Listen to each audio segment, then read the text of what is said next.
I'm going to rank the Iron Maiden records. The first 7 are their best 7. So we're just going to do that. They had some great stuff after the 80s. Fear of the Dark had a lot of good stuff. Judas, my guide. What a great song. I love No Prayer for the Dying. Tail Gunner. Your Tail Gunner. The Blaze Bayley records were good. Final Frontier is good. Brave New World, many will say Brave New World is top 3, 4, 5. Their best 7 are the first 7. If you like anything I say, please hit like and subscribe. Quick Iron Maiden recap. 1980, the first album comes out. Paul Di'Anno vocals, Dennis Stratton on guitar. Of course, Clyde Burr, Dave Murray, Paul Di'Anno. Killers comes out right after, 1981. Adrian Smith's in the band. 1982, Bruce Dickinson replaces Paul Di'Anno, Number of the Beast. 1983, Nickel McBrain replaces Clyde Burr. 1988 was the last great album, Seventh Son of a Seventh Son. 1992, Fear of the Dark. Adrian Smith left. Pretty good record, though. Has that awesome song, Judas, my guide. And, of course, Fear of the Dark, they played all over every show. They play Fear of the Dark. But Yannick Gears was the other guitar player. Came from the Bruce Dickinson solo band, which if you have never heard Tattooed Millionaire, the first record of Bruce Dickinson solo, Tattooed Millionaire, it is awesome. It opens up with Son of a Gun. Goes into the song Tattooed Millionaire. Born in 58. If you have not ever heard Tattooed Millionaire, the album from Bruce Dickinson and Yannick Gears, stop this right now and go to Amazon and buy it.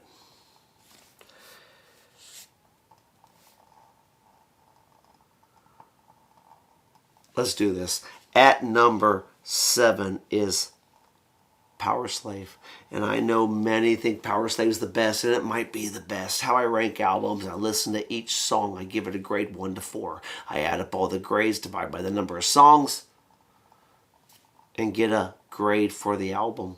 A mean average grade. And Power Slave, it was their 5th record. And it comes in at 7 of 7. Iron Maiden were trying to kill off Eddie. That is why on Power Slave it's got the tomb. Eddie's dead. Eddie's not on the cover. The only thing on the cover is a tomb. That's Eddie's tomb. They were trying to kill him off. And Power Slave was the worst selling record of their career at that point. It only sold 900,000 records. Today's day of 2024, 900,000 you'd win every Grammy. But back then, 900,000 was not A+.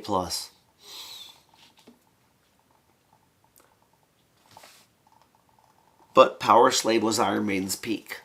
That was their peak. After Power Slave, it just wasn't the same. And I love the albums after Power Slave. But Power Slave was Iron Maiden's peak. I might like Somewhere in Time better than Power Slave. But Power Slave was the peak of Maiden. From Steve Harris's original view, I think. I love it, though. The best track, Aces High, of course. 2 Minutes to Midnight, of course. The title track, Power Slave, of course. So good. But some interesting tracks. The Lost for Words, Big Aura. It's cool. Would much rather have another Aces High. Flash of the Blade. Okay. I mean, it's weird. The Duelists. It's cool. Not great. Back in the Village. Back in the Village. Back in the Village. Back in the Village again. Steve Harris loves repeating the vocal. Bruce too. whoever writes it, but they say over and over, caught somewhere in time, caught somewhere in time, caught somewhere in time. And I love that about Iron Maiden. Why not give me a chorus of the same line 3-4 times in a row? That's kind of why hip hop is so big, because it's just, give them what they want and keep giving it. I love the choruses of Iron Maiden songs. And this is not any different. Back in the village, back in the village, back in the village. Sweet action. Great song. Number 6, Killers, the second record. Killers. It kind of sounds like the first record, but much better produced. Just, it's obvious. The first record kind of sounds like a garage recording, which is awesome. And Killers sounds very produced, shiny, I take the first record all day long. And not even because of the production. The songs on the first record are just better. Killers is awesome. Killers is so good, it's number 6 on my list of the best Iron Maiden records of all time. I just think Killers is too polished. Paul Di'Anno is awesome. The punk vibe, and I know Steve Harris does not like the punk comparison, but they were punk. I mean, they came out in the late 70s. Paul Di'Anno's punk. Clive Burr was punk, man. Killers is great. The best tracks: Rothschild, Another Life, Innocent Exile. And the best track for me on the record Killers is the title track, Killers. So awesome. But some interesting tracks. I mean, Murders in the Rue Morgue. Murders in the Rue Morgue. It's cool, but is it really that great of a vibe? It did teach me as a kid about the Murders in the Rue Morgue. So, love Iron Maiden for all of their history lessons. I mean, man, Iron Maiden taught me so much. When I was a senior in high school, my government teacher, Mr. Kaufman, Steve Kaufman, he was also the athletic director at Wayndale High School, and such a good guy. He let us do our final government project, and I brought in Alexander the Great and played it, and somehow put that together with government, Alexander the Great, Iron Maiden. Iron Maiden have taught me so much about history. I mean, this is a history lesson, Iron Maiden. I mean, everything from, The Prisoner, about the 1960s TV show, Where Eagles Dare, about the movie called Where Eagles Dare. I mean, back to Murders in the Rue Morgue. Awesome idea. But is the song that good? Is the groove that good? Not really for me. Genghis Khan, instrumental. Awesome instrumental. But why? Give me a song with vocals. Or make it a really killer instrumental like Rush. YYZ on Moving Pictures. That instrumental really hits home, Genghis Khan doesn't hit home enough to make me not want vocals. Prodigal Son.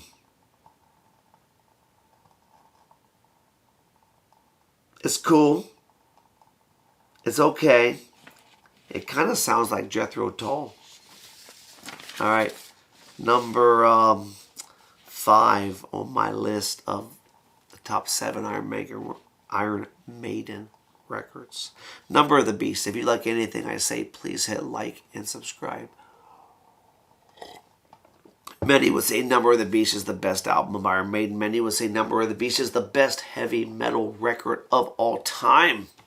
And it might be. It was their 3rd album. First album, of course, with Bruce Dickinson. They gave Paul Di'Anno the boot. Not because Paul Di'Anno was singing bad. I think it's because he was having drug problems, or maybe allegedly. issues. I wonder where Iron Maiden would have ended up if Paul Di'Anno had stayed in the band. You know, I don't probably. I mean, Bruce Dickinson's great, but Paul Di'Anno was not fired. He just kind of had issues. Number of the Beast, third album, Bruce Dickinson comes in. Clyde Burstell on drums. Of course, Adrian Smith, Dave Murray. Dave Murray was there from the beginning. Dave Murray and Steve Harris are the two original and always members.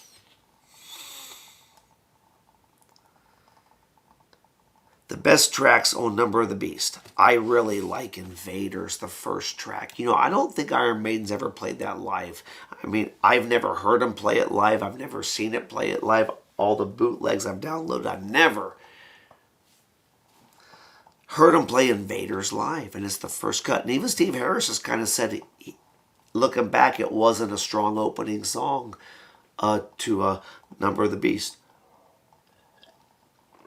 I think Invaders is an incredible opening song. I think Invaders, I would open a tour today with the song Invaders, and Maiden just kind of tossed it out. Children of the Dam, the second song. Is it the second song? Go back and look at that. It's almost doom rock. You know, it's almost like, you know, your great doom stoner sludge. Children of the Damned. Bum, bum, bum, bum, bum, bum, bum, bum, bum, bum, bum, bum. That's Black Sabbath. I mean, that groove. Children of the Damned. That's Bill Ward all day long. What a great song. Hallowed Be Thy Name, the last track. Hallowed Be Thy Name is the greatest Iron Maiden song of all time. It's kind of like how Seinfeld, everybody says The Contest is the best Seinfeld of all time. Hallowed Be Thy Name is the greatest Iron Maiden song of all time. I mean, Number of the Beast is such a classic. I have it at number 5. Number 4, the first album, Iron Maiden. I just love this record. You know, Steve Harris just hates the production. He says it every chance he gets. Bruce Dickinson recently said this album is crapola. It's all about the production. But I like the production. The only thing that I hear on the first record that bothers me is the drum sound. It's really hard to get a good drum sound. But everything else, the guitars, the bass, the vocals, to me sounds like you're in a very well-insulated quality garage. I think it's awesome. But I don't even care about the production. The songs are good. People who don't like Paul Di'Anno's vocals. Well, when Bruce Dickinson sings anything off this record, you love it. So therefore, the songs are good. The songs on the first record are awesome. And the production is why people poo-poo on this. Their first album, Dennis Stratton on guitar. And Dave Murray, of course, and Paul Di'Anno. People kind of want to say it's punk, and Steve Harris kind of sways away from that, but it kind of is punk. I mean, this is a band that formed in the late 70s. I don't know when they formed, but they got real rehearsed in the late 70s because this album came out in 80. And it was punk. I mean, it was punk. Progressive punk. That's what the first Iron Maiden album is. Progressive punk. I think I should copyright that. The best tracks, Prowler, of course. Remember Tomorrow, great. Running Free, are you kidding me? Now, Phantom of the Opera. Phantom of the Opera might be in the running for the greatest Iron Maiden songs of all time. Transylvania. Transylvania never really has a hook. It doesn't grab you. It almost sounds like Transylvania was meant to have vocals. I mean, instrumentals kind of have a hook. You know, the best example ever is that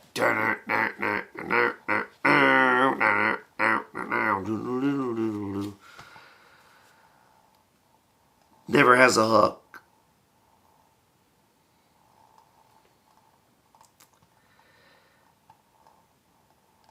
The third record, Peace of Mind. Third in line, the fourth record, Peace of Mind. First record with Nico on drums.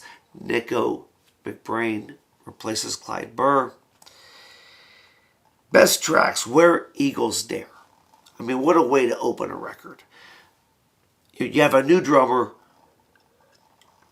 Clyde Burr was awesome. I'm not really sure why he split. Nico McBrain comes in, and they open the album with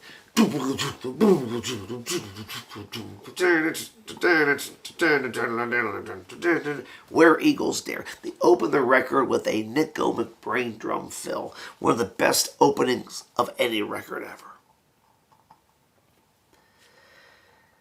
The best tracks, Where Eagles Dare, of course. Track 2, Revelations. Revelations is my favorite, second favorite Iron Maiden song of all time. Revelations. Revelations might be why I am an Iron Maiden fan, because when I was in Iron Maiden as a middle schooler, Revelations just caught me. And it caught me on the live record, Live After Death. The Power Slave Tour, the double record, Live After Death. Revelations, so much faster than the studio. You know, on Live After Death, it's God of Earth and all to bow down to hear. And on the studio, it's God of Earth and all. And I went to Bueller's in Orville, Ohio, and I bought this cassette. And I went home and played it. I thought something was wrong with the cassette. And I took it back and returned it and got another one. Because I was so used to the Live After Death that I thought something was wrong with the cassette I bought. The studio. Peace of Mind. Revelations is so good. Flight of Icarus. Or is that Flight of... When I was a kid, I said Flight of Icarus. But I think it's Flight of Icarus. Short song, but great song. The Trooper. The most famous song, The Trooper, you would think it would be on Number of the Beast. If you're a casual fan, you would say, hey, it's on Number. No, The Trooper is on Peace of Mind. Can't say enough about that. Still Life. Still Life is one of my favorite Iron Maiden songs ever.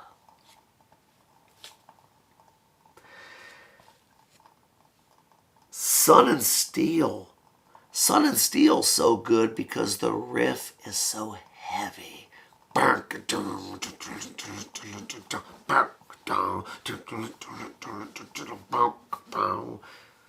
Heavy. Quest for Fire, though, is a little interesting. It's okay, Quest for Fire. But there was a down point on Peace of Mind to be Quest for Fire. But Quest for Fire is still good. All right, at number 2, if you like anything I say, please hit like and subscribe.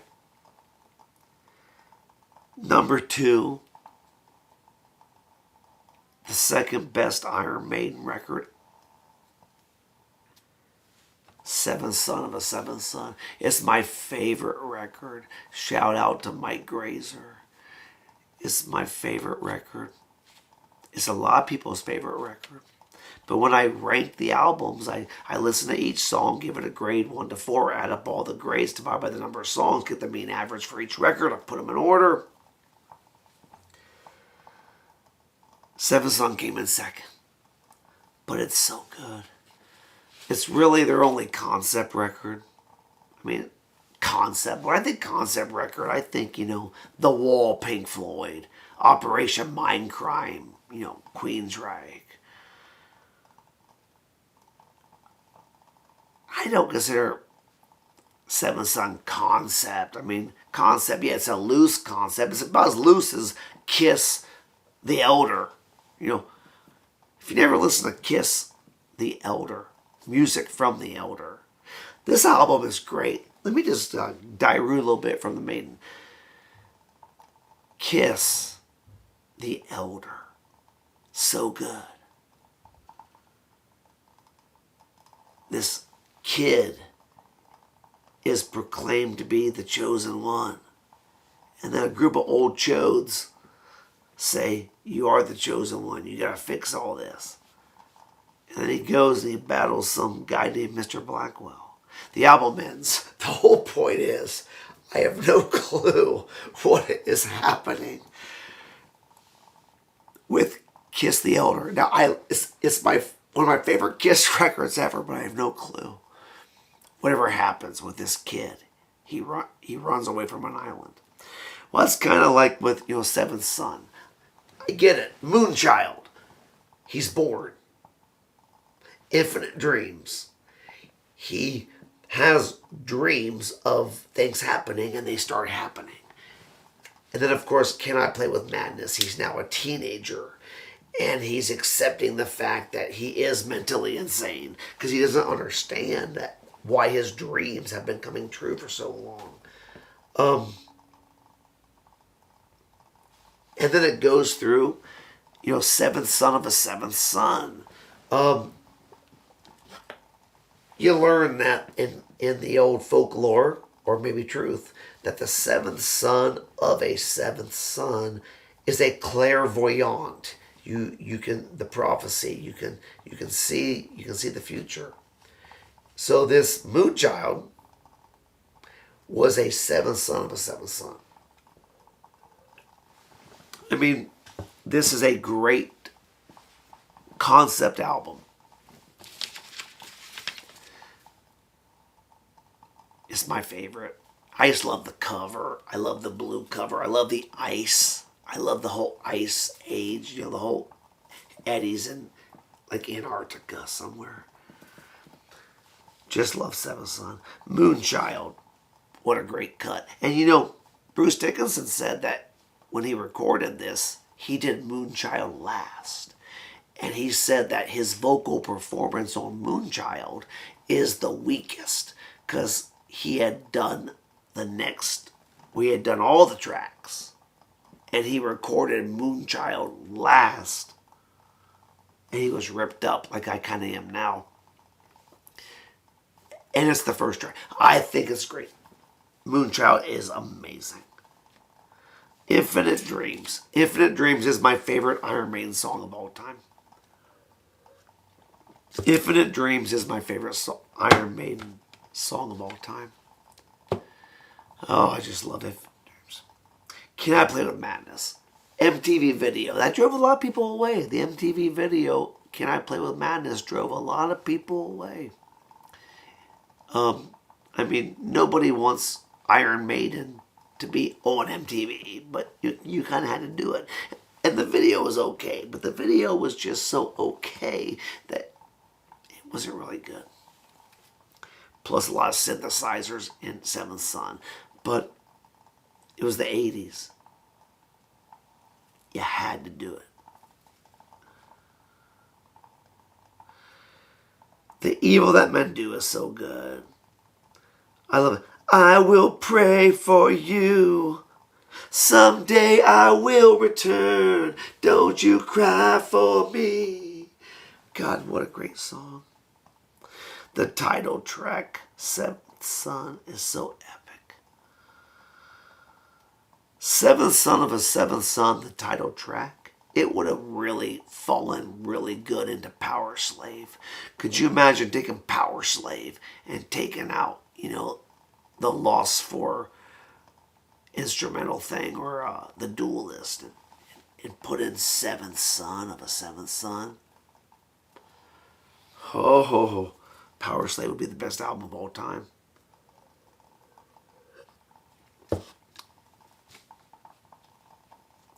The only weird song on Seventh Son is The Prophecy. The lyrics kind of sound like they're pushing the concept a little bit. But the number one Iron Maiden album is Somewhere in Time. If you like anything I say, please hit like and subscribe. Somewhere in Time. It was the first Iron Maiden album I ever owned. I was in the 8th grade. I bought Somewhere in Time. It was the first cassette I ever bought. At first, I didn't get it. And then when I got into Iron Maiden, I kind of realized you really don't get it right away. Their latest album as of now in 2024, Senjutsu, my first couple plays through, didn't get it. Now I really get it, and it's freaking awesome. First time I ever heard Power Slave, didn't quite get it. And then a few plays later, it became impacted in my soul. Iron Maiden, kind of like Rush. You really don't get Rush right away. The first time you listen to any, even if you're a Rush fan, the first time you listen to a new Rush record or a different Rush record, you don't love it right away. But then you go back and go, oh my God, this is attaching itself onto my artistic soul. And that's kind of how Iron Maiden is. I don't think I've ever listened to an Iron Maiden record, first playthrough, and went, oh my God, that's so good. I want to tap my foot and sing along. Took me a while. Because a lot of the lyrics are a lot of the lyrics are scatting. I mean, a lot of Iron Maiden lyrics scat. I guess that's the best word for it. They spit a lot of lyrics. Maybe Bruce Dickinson is the ultimate hip-hopper. Somewhere in Time is the best Iron Maiden record of all time. Absolutely. It was their 6th album. Came out in 1986. Somewhere in Time is unreal.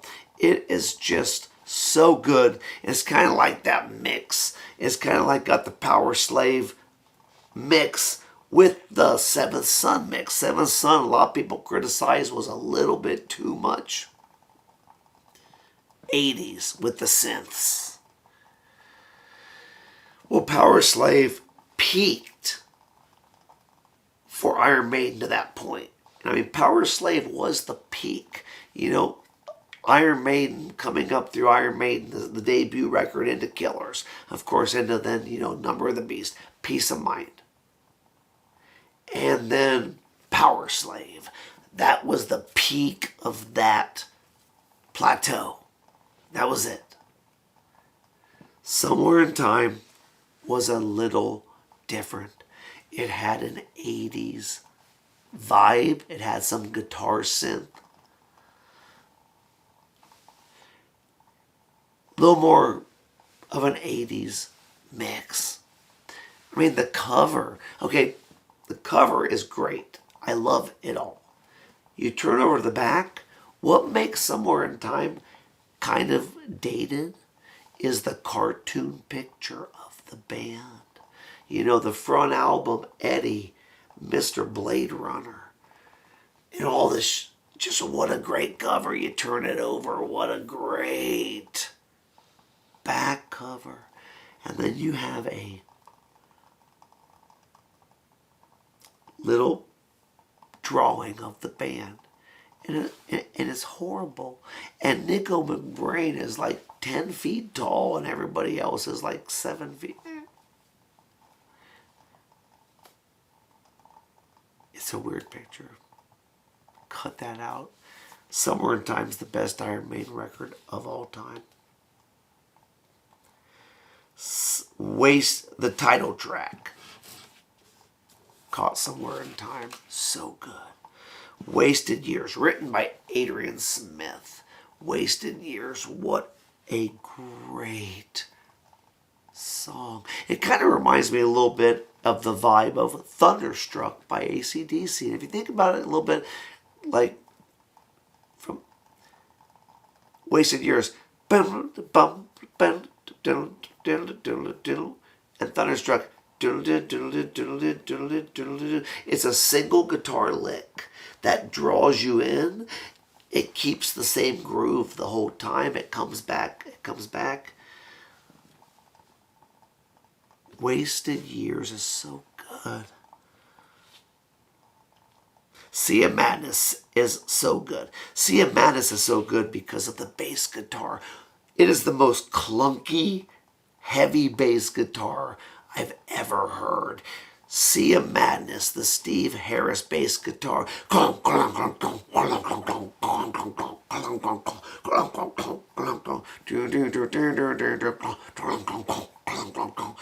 And he gets this slapping fretboard noise. He's always got that clacking sound. But just Sea of Madness, the bass guitar is just relentless. Heaven Can Wait, so good.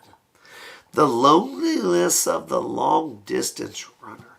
The Loneliness of the Long Distance Runner. It's my favorite song on the record. Didn't get it at first.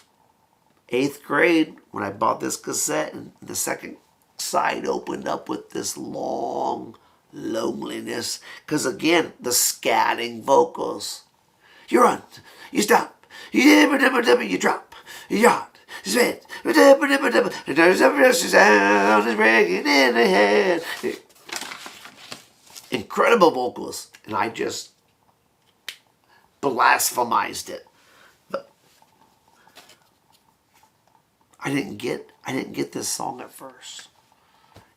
And now, as an old man, Loneliness of the Long Distance Runner is Iron Maiden's first, second, third greatest song ever. Ever, ever. Stranger in a Strange Land, written by Adrian Smith. You know, the side 1 and side 2, the second song on each side is an Adrian Smith song. Stranger in a Strange Land. Great song. Not my favorite song. I love it. I say not my favorite because it's considered one of their greatest songs. So now I push back and go, well, I can name a bunch better. It's good. Real good. Alexander the Great. I don't really know what to say about that. So, it's an epic tune. It taught me so much about even geography. Philip of Macedon is the father of Alexander the Great. So as a high schooler, I looked up Macedon. Or is it Macedonia? No, that's a city in Ohio. Philip. Alexander the Great is a history lesson, but is it really that awesome of a song? It's a great song. It's a great song, but I love it. I love it. Iron Maiden have never played it live until this year. This current tour, 2024, the big push, probably 2023 into 2024. The big selling point was, we're going to do Alexander the Great for the first time ever. And that really sparked a lot of interest. And I guarantee it sold some concert tickets. But maybe there's a reason why they never played Alexander the Great. You know, I love everything they've done. I'm not poo-pooing on Alexander the Great, but they finally played it live this year. They played it at Power Trip, that big show, that big weekend show. And it was a hit. But you know, Alexander the Great, I think it's it's been promoted a little bigger than its britches. It's a great song, but it is no Hallowed Be Thy Name. All right, well, if you like anything I say, please hit like and subscribe. I love Iron Maiden. Up the irons. Peace.